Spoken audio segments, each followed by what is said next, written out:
Hello and welcome to Connect Wealth's Money Minute. I am your host, Cassandra, joined today with the lovely Julia Friesen, who will be talking to us today about defined contribution plans.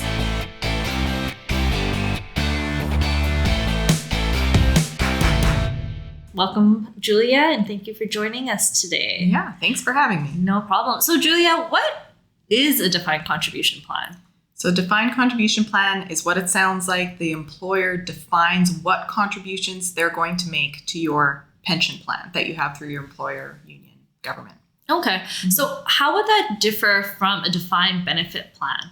So a defined benefit plan, you have this sponsor or the employer defining what benefit you actually will receive in your retirement based on how long you work, what you make. There's some formula attached to it, but they're defining the benefit that you'll get as opposed to defining what they promise to put into the plan. So I've heard of the group RSP.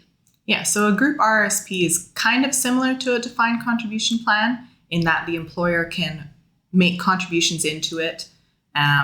There's a few differences though, because a defined contribution plan, it's a bit more regulated.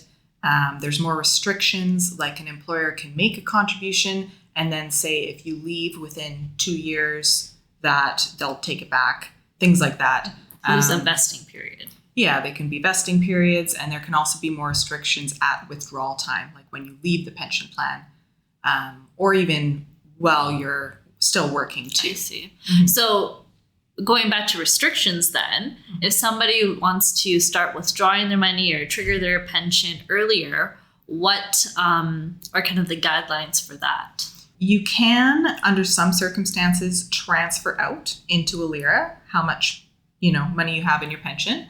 Or if you're at a certain age, you're kind of close to retirement, you can usually pull out the money. You can purchase an annuity, which will pay you a steady stream of pension income, or there's certain guaranteed withdrawal options, or you can transfer the whole thing out to a LIRA also. That's usually an option as well. Interesting. And the LIRA is a locked-in retirement account. Yes, a locked-in retirement account. No, that's very interesting. I know retirement is big on everybody's mind. There's a lot of information out there, so it's also probably good to get some planning advice as well. If you're unsure or have any questions, check out our blog at Connect Wealth about defined contribution plans. Thank you, Julia.